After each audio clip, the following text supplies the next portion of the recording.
Sir ఇప్పుడు అల్లు అర్జున్ గారు గూడా ఒక పెద్ద పాయింట్ అయిపోయారిక్కడ. అంటే ఆయన మొదటగా సోషల్ మీడియా ద్వారా చాలామంది సినీ ఇండస్ట్రీకి సంబంధించిన వాళ్ళు పవన్ కళ్యాణ్ గారికి సపోర్ట్ అయితే చేశారు. ఆ టైంలో అల్లు అర్జున్ కూడా ఒక ట్వీట్ అయితే చేయడం జరిగింది. ఆ తర్వాత ఆయన వైసీపీకి సంబంధించిన ఒక ఎమ్మెల్యేని మీట్ అవ్వడం అనేది చాలా పెద్ద టర్నింగ్ పాయింట్ లాగా క్రియేట్ అయినట్టు అయిపోయింది. దీనిపైన అసలు మీ అభిప్రాయం ఏంటి? ఆయన అక్కడికెళ్ళి పొలిటికల్ ఉపన్యాసం ఏం చేయలేదు. రవి దగ్గరికి వెళ్ళి. హ్మ్. పొలిటికల్ ఉపన్యాసము అంటే ఆంధ్రప్రదేశ్‌లో ప్రస్తుతం ఉన్నటువంటి జగన్మోహన్ రెడ్డి గారి పాలన అద్భుతంగా ఉంది. ఆ పార్టీకి చెందినటువంటి నా స్నేహితుడిని మీరెన్నుకోండి. కూటమి పేరుతో వస్తున్నటువంటి రాజకీయ పార్టీలన్నీ కూడా దుర్మార్గమైన ఎజెండాతో వస్తున్నాయి. వాళ్ళు మిమ్మల్ని మోసం చేయబోతున్నారు కాబట్టి మీరు వైసీపీకి ఓటేయండి అని అనలేదు అతను. అవును. అతను చాలా క్లియర్‌గా ఇతను నాకు మిత్రుడు. ఇతను మంచివాడు. ఇతన్ని ఎన్నుకుంటే మీకు కూడా మంచి చేస్తాడని నేను అనుకుంటున్నాను. అంతవరకే మాట్లాడాడు. ఓకే. ప్రజలకి గుర్తుండేదైతే హ్మ్. చిరంజీవి గారు అశ్విని దత్ గారు విజయవాడ నుంచి ఎంపీగా కంటెస్ట్ చేసినప్పుడు ఒక వీడియో రిలీజ్ చేశాడు. హ్మ్.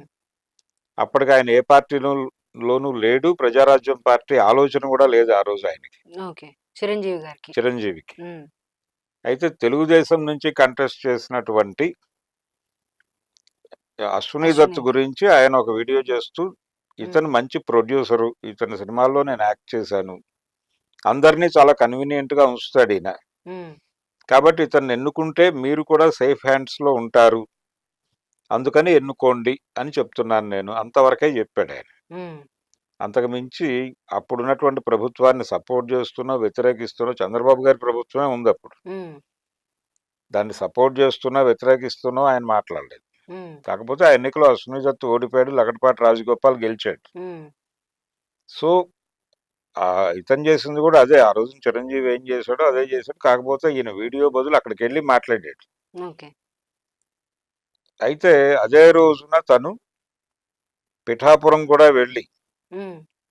ఒక మాట అక్కడ కూడా చెప్పేసుంటే ఈ గొడవ రాకపోయేది. ఓకే. తను వెనక్కొచ్చేసాడు. తన వరకు తను అనుకున్న పని చేశాడు. అక్కడేమి కూటమికి హార్మ్ చేయలేదాయన. హ్మ్. హ్మ్. కాకపోతే దాన్ని అనవసరమైన రాద్ధాంతం ఎవరు చేశారు అంటే, నాగబాబు గారు ట్వీట్ చేయటం వలన వచ్చిన గొడవ ఇది. అవును. హ్మ్. అంటే మావాడు అనుకున్నవాడు హ్మ్.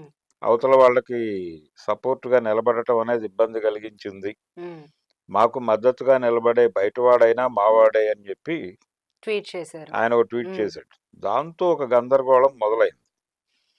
దాంతో అల్లు అర్జున్ మీద మెగా క్యాంపు కొంత కోపంతో ఉంది అనే విషయం మార్కెట్‌లోకి తెలిసి, హ్మ్.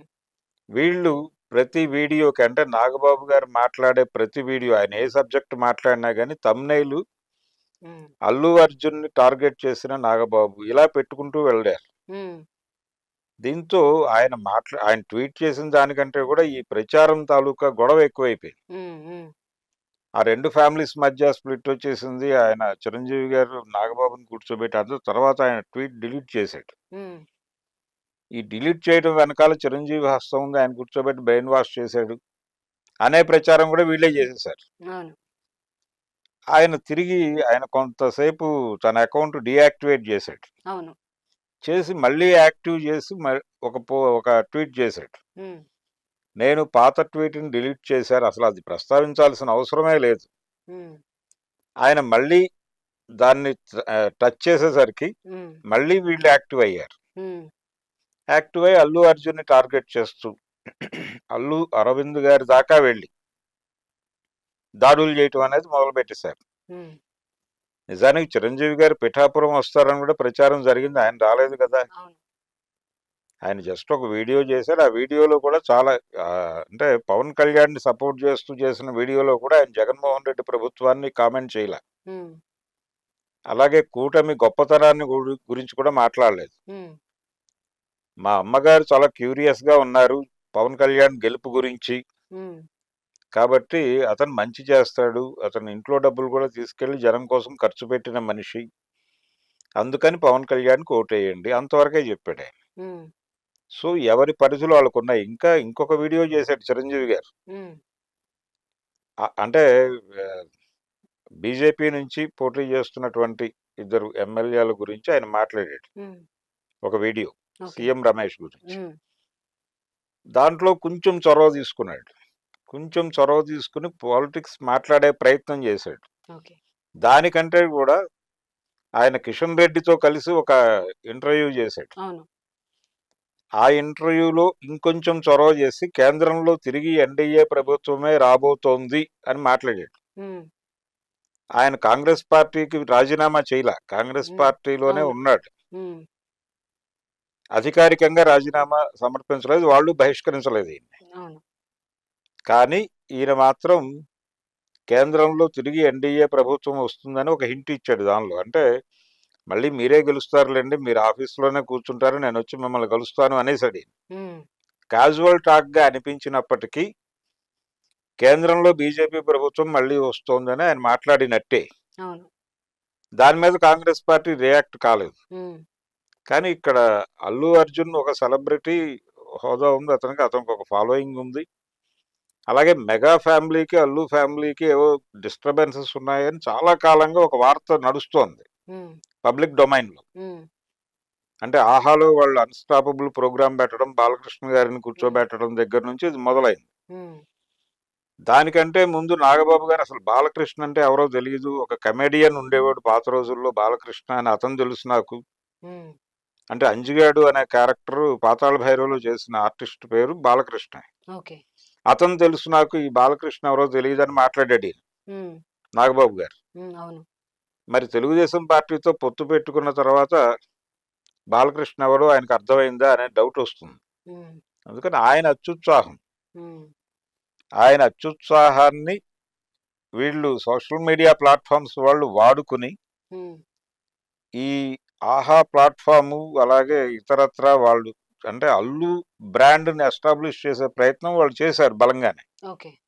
అల్లు ఎంటర్టైన్మెంట్స్ అలాగే అల్లు స్టూడియోస్ ఈ నిర్మాణాలు అలాగే వాళ్ళు ఆహా. ఆహాలో బాలకృష్ణ గారి షో పెట్టడం, ఉమ్, బాలకృష్ణతో సినిమా తీస్తానని కూడా అనౌన్స్ చేయటం ఆయన. ఉమ్, ఉమ్, దీంతో ఏదో గ్యాప్ ఉంది వాళ్ళ మధ్య అనే ఒక వార్త అయితే ప్రజల మనసుల్లో నడుస్తోంది. ఓకే. దాన్ని సొమ్ము చేసుకోవడానికి సోషల్ మీడియా మొత్తం కూడా యాక్టివ్ అయిపోయి ఓకే. దీన్ని వాడేసుకున్నారు తప్ప ఉమ్, అంత సీరియస్ ఇష్యూ అక్కడ ఉందని నేనైతే అనుకోవడం లేదు. Okay sir. అంటే విత్ ఇన్ సర్కిల్ వాళ్ళ ఉమ్, ఫ్యామిలీస్లో. ఓకే. అంటే అల్లు అరవింద్ గారు చాలా స్పష్టంగా చెప్పాడు, మా ఇద్దరు పిల్లలు అంటే చిరంజీవి గారి అబ్బాయి మా అబ్బాయి ఇద్దరు ఒకే ఏరియాలో ఉన్నారు నటనా రంగంలో, ఉమ్, వాళ్ళ మధ్య అనివార్యంగా పోటీ ఉంటుంది, ఉమ్, అవును. దాన్ని ఎవరు నివారించలేరు, అది నడవాలి. ఉమ్, కానీ చిరంజీవికి నాకు ఆ ఇబ్బంది రాలేదు, కారణం నేను ఒక ఏరియాలో ఉన్నాను, తను ఒక ఏరియాలో ఉన్నాడు, తను నటనా రంగంలో ఉన్నాడు, నేను ప్రొడక్షన్ సైడ్ ఉన్నా. ఉమ్, కాబట్టి నిర్మాతగా నేను తన ఇమేజ్ని వినియోగించుకుని అగ్ర నిర్మాతగా ఎదిగాను. ఉమ్, అలాగే చిరంజీవి ఎదుగుదలలో కూడా నా పాత్ర ఉంది. ఉమ్, సో మేమిద్దరం ఒకళ్ళకొకళ్ళం ఎన్హాన్స్ చేసుకుంటూ ముందుకెళ్ళాం. ఉమ్, కానీ ఇక్కడ అలా కుదరదు. ఇప్పుడు ఉమ్, గొడవ ఉంది, ఈ గొడవని రకరకాలుగా వాడేస్తున్నారు అని ఆయనే చెప్పాడు. ఓకే. దాని రిఫ్లెక్షన్ ఇప్పుడు మనం చూస్తున్నాం. Okay sir.